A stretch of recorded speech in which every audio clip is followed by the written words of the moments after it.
नमस्कार दोस्तों, मैं राहुल भार्गव, एडवोकेट, राजस्थान हाईकोर्ट जयपुर। अपने यूट्यूब चैनल में आपका हार्दिक स्वागत और अभिनंदन करता हूं।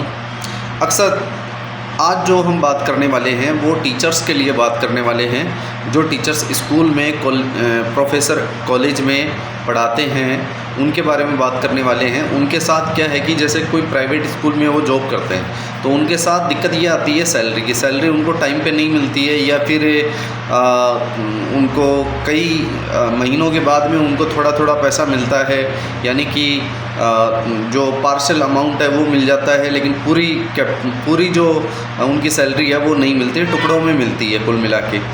तो इसी प्रॉब्लम के सॉल्यूशन के लिए मैं आपको वो 6 तरीके मैं वो बताऊंगा जिससे आप अपनी सैलरी टाइम पे आप उठा पाएंगे और आप जो मेंटल प्रेशर है उसको आप कम कर पाएंगे। ठीक है, तो सबसे पहले हम बात करते हैं। देखिए, अगर कोई स्कूल अगर सैलरी नहीं देता है तो फिर आप क्या कर सकते हैं कि उसके अगेंस्ट आप लेबर कोर्ट में आप जा सकते हैं। लेबर कोर्ट में जा सकते हैं वकील के माध्यम से।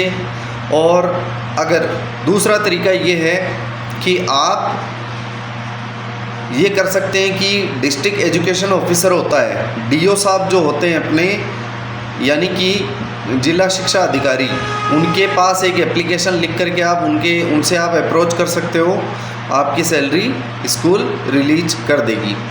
तीसरा ये है कि आप कलेक्टर साहब के यहाँ पे जा सकते हो, जो आपके ज़िला कलेक्टर है या ज़िला मजिस्ट्रेट है, उनसे आप मिल सकते हो, उनसे एक एप्लीकेशन उनको दे सकते हो अपने स्कूल, कॉलेज या फिर अपने किसी कोचिंग के अगेंस्ट जहाँ पर आपने काम किया है, वो आपकी सैलरी अटका रखी है, वो टाइम पे नहीं कर रहे हैं, तो आप ये कर सकते हो।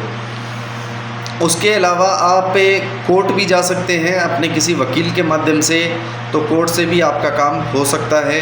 आप जो उसमें इंडियन एविडेंस एक्ट है उसके अंदर आपने जो काम किया है स्कूल में, तो इंडियन एविडेंस एक्ट के तहत सेक्शन 55B के तहत आप जो इलेक्ट्रॉनिक्स डॉक्यूमेंट्स आप दिखा सकते हैं कि मैंने ये स्कूल इतनी तारीख को ज्वाइन किया था और इतनी मेरी सैलरी मेरी बाकी है ना, तो ये काम आप कर सकते हो।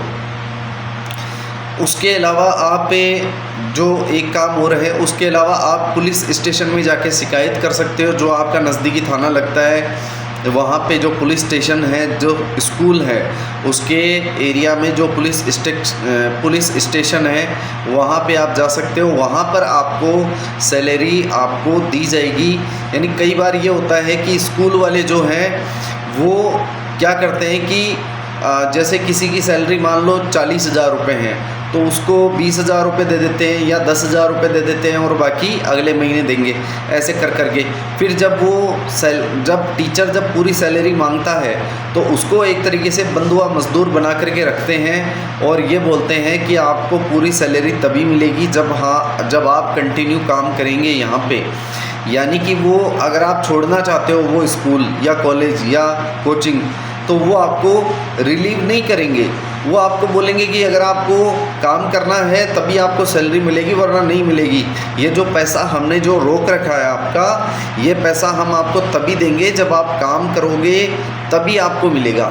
तो ऐसे सिचुएशन में क्या कर सकते हैं कि आप अपने नज़दीकी पुलिस स्टेशन जाकर के आपको आईपीसी का सेक्शन 374, जिसमें बेगारी करवाना, आईपीसी का सेक्शन 406 जिसमें विश्वासघात करना, और आईपीसी का सेक्शन 420 जिसके तहत किसी भी व्यक्ति के साथ धोखेबाजी करना, छल करना, इन कैटेगरीज़ में इन 3 सेक्शन की मदद से आप पुलिस स्टेशन में जाकर के अपनी एफआईआर दर्ज करवा सकते हैं। मैं उम्मीद करता हूं कि जो जितने तरीके बताए हैं उनमें से आपको कोई न कोई तरीके से आपकी सैलरी आपकी निकल जाएगी।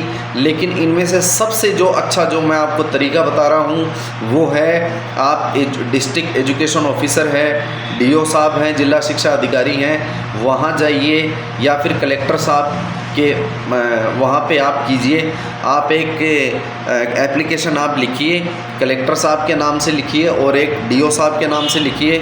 आप कलेक्टर साहब को दे सकते हैं और डिस्ट्रिक्ट एजुकेशन ऑफिसर है उनको भी आप दे सकते हैं। तो इससे आपका काम 100% हो जाएगा और आगे से किसी भी टीचर की सैलरी कोई स्कूल नहीं रोक पाएगा।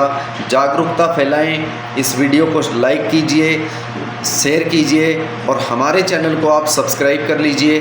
हम और भी अच्छी अच्छी वीडियो, इन्फॉर्मेटिव वीडियो आपके लिए जो मीनिंगफुल है, हेल्पफुल है, वो हम आपके लिए लेकर के आएंगे। इसी के साथ जय हिंद, जय भारत।